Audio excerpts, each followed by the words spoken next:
Yes, reka nizere yuko umeze neza udahwema gukurikira inkuru n'ibiganiro bica kuri Kabuye TV Show. Nawe utari wabasha gukora subscribe ariko ukaba ugiye kubikora nawe bikugendekere neza. Ni iby'agaciro gakomeye cyane kuba warasize support yawe ya subscribe kuri Kabuye TV Show. Imana ibiguhere umugisha. So kuri uno munsi rero ni Ama G The Black. Ama G The Black amaze iminsi tumwumva na yuko rwose yafashe umwanzuro akajya ku ruhande rwa Bruce Melody, kandi Bruce Melody murabizi yuko mbere yashinjwaga yuko yamwibaga muri studio yiwe, ariko kuri iki gihe asigaye ari gufana Bruce Melody bikomeye cyane. Icyo rero cyaduteye kwibaza ati se ni kubera iki yagiye kuri runo ruhande nyuma yuko bakoze kino gitaramo cyabahuje we Bruce Melody ndetse na The Ben.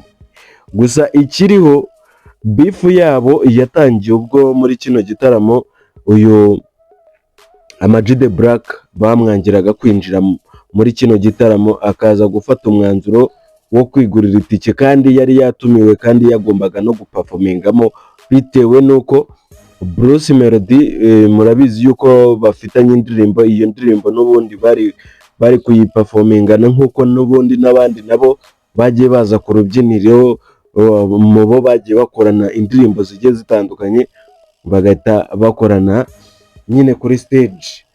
Uyu Ama G The Black rero yangiye kwinjira ndetse biza aza no gusaba buryo ki ashobora kuba yakwigurira itike, ariko abari bari ku muryango bamwangira kuba yakinjira ndetse bamubwira yuko amatike yashize. Nibwo yegeraga umuntu usanzwe aramubaza ati se nta kuntu nakugurira itiki yawe? Undi nawe aramubwira ati ntaribe, niba ushaka kunyungura ubwo ntacyo ndi buyiguhe. Nibwo itiki y'ibihumbi 10 yayiguze ibihumbi 20 ajya kwicara nyine mu bafana bisanzwe, nyine nawe urabyumva.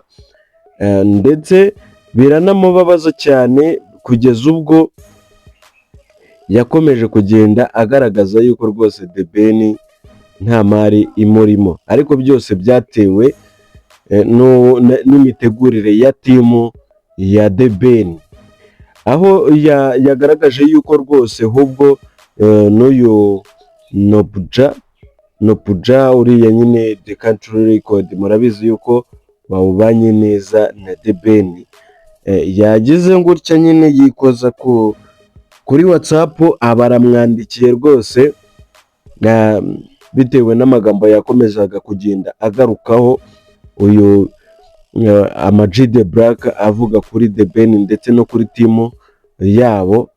Aza kwihandagaza nyine amwandikira kuri WhatsApp amubwira yuko agomba kurekera aho ngaho, ko aho agejeje n'umuntu yahapfira. Ibyo ngibyo rero Ama G The Black akimara kubikubita amaso yahise yikoza kuri mikoro ziwe, agira ibintu byinshi yitangariza ndetse ababwira yuko nta muntu ukwiye gukomeza kumutera ubwoba cyangwa se iki, ko n'iby'umuziki yabaye abihagaritse, ibyo byo kujya kumutera ubwoba ko nta nyama y'ubwoba afite. Ibyo ngibyo rero tukaba twibaza ati se ibi bintu biraza kugarukira he, biraza gukemurwa n'iki, dore yuko amabifu akomeje kuba amabifu hano mu muziki nyarwanda. Rero uyu Nopuja sinzi niba muri kubibona kuri ayo magambo yandikira Ama G The Black, nk'uko mubireba n'ubundi ni Nopuja nyine wayandikiye Ama G The Black. Ibyo rero bikaba biri kwibazwa ati se iyi nkundura y'amagambo iraza kurangizwa nande, biraza gukemurwa nande? Ngayo nguko rero, reka ngusabe wowe utari wabasha gukora subscribe, kora subscribe ukande no kuri iyo nzogera notification, kugira ngo tuzajye twibanira no mu zindi nkuru zigiye zitandukanye zica kuri Kabuye TV Show. Abasanzwe bamenyereye Kabuye TV Show tukugezaho amakuru atandukanye, haba mu buzima busanzwe, muri politiki, muri showbiz, muri gospel ndetse na siporo. Ahabonetse amakuru ahariho hose Kabuye TV Show iyakugezaho mu ba mbere. Ni kuri iyo mpamvu rero twagusabaga gukora subscribe.